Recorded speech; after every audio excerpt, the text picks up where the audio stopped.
Liverpool have one foot in the knockout phase of the Champions League after Roberto Firmino set the standards before Mohamed Salah made history in their thumping 7-1 win over Rangers. An upset looked to be on the cards when Rangers opened the scoring early in the first half, but Firmino quickly equalised. It was a different game altogether in the second as Jurgen Klopp's side ran rampant. In today's video, we are going to discuss the 5 things we learned from Rangers 1, Liverpool 7.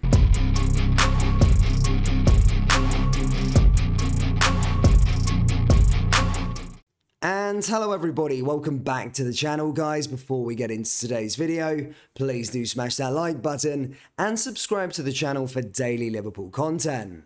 Taking to the field with 6 changes from the weekend, but retaining their 4-4-2 shape, Liverpool came up against a game Rangers side who knew nothing but a win would do. It showed in the early stages as the host battled for second balls and attacked with verve, and Rangers took the lead after 17 minutes as a simple pass cut the defence open and Scott Arfield finished brilliantly. Liverpool, though, did find an equaliser from a corner as Tsimikas' delivery found Roberto Firmino, which levelled the sides going into the break. The second half was a lot better from Liverpool as Roberto Firmino scored another on the 55th minute before Nunez made it 3-1 before being substituted. Liverpool went up another gear when Thiago, Salah and Robertson came on as Mo Salah natted a hat-trick and Harvey Elliott went on to make it 7. These are the 5 things we learned from the match.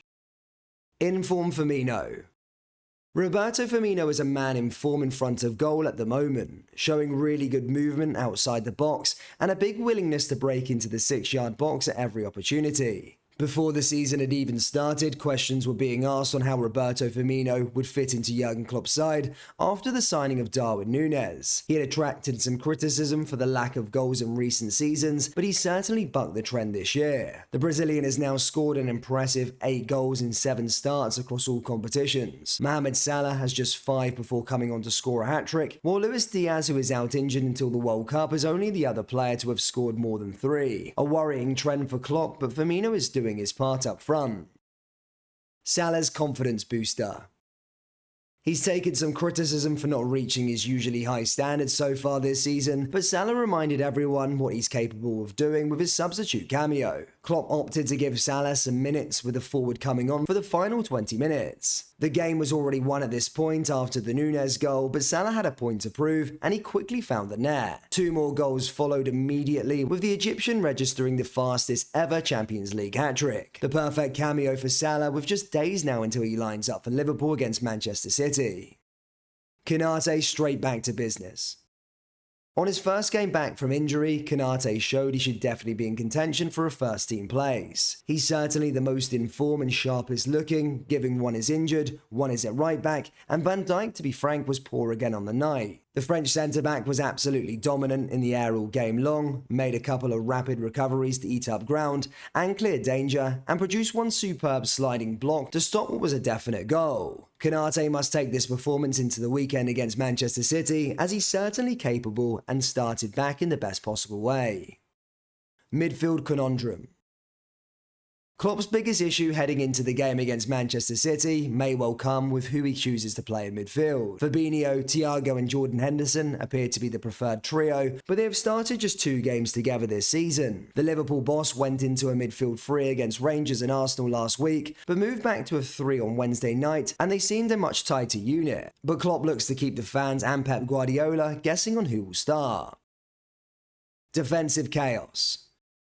Whilst the 5 things we have learned have all been positive so far, we must talk about some of the defending. Konate aside, Liverpool's defenders appear to be on skates at the back, with even Virgil van Dijk appearing to be far from his best. Tsimikas has been overpowered too often on that left-hand side, while Joe Gomez, who did set up Firmino's second, was occasionally caught out of position. Klopp needs Andy Robertson back on the left, and Trent Alexander-Arnold to return from injury, rejuvenated after a poor run of form. That previously robust defensive unit is looking anything but right now, with Manchester City coming up this weekend. Elsewhere in Group A, Napoli have qualified for the last 16 as they beat Ajax Amsterdam 4-2. Napoli are currently 3 points ahead of Liverpool in the group and are currently in the form of their life as they sit top of the Serie A also. In terms of Liverpool qualifying, as we said, they do have 1 foot in the last 16 after Wednesday night's win, and to proceed next week, all they need to do is avoid defeat to Ajax.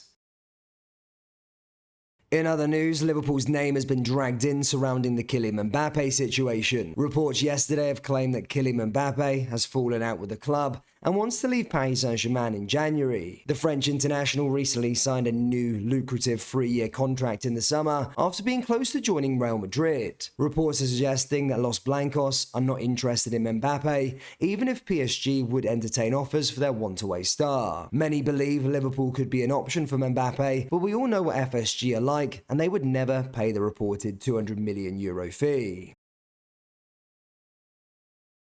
Lastly, Liverpool are going to receive a bill today from Benfica as Nunez made another appearance last night against Rangers. The fee is said to be around €5 million, and this is because in one of the clauses in the deal in the summer was that if he played 10 matches, the Portuguese Giants would receive the add-on. The initial guaranteed fee was €75 million, which equates to £66 million, with another €25 million, €22 million in add-ons. The report states that Benfica will be owed another €10 million when Nunez has played 60 times for Liverpool, and then the final €10 million is based on individual and team successes. The 23-year-old needs a run of matches to get into the groove of playing in the red system, and the goals will start to flow when he does. He got on the score sheet against Arsenal on Sunday, and again last night against Rangers, so hopefully this is the start of more to come. Liverpool fans, what were your thoughts on the performance last night, and do you believe Liverpool have turned a page? Let me know your thoughts down there in the comment section below. That brings us to the end of today's 5 Things We Learned video. Please do smash that like button and subscribe to the channel for daily Liverpool content. We've also released our Jurgen Klopp LFC t-shirts. They're now available on our website. Just go down into the link in the description or go to kopiclothing.com. Thank you, and I'll see you all next time. Take care. Peace.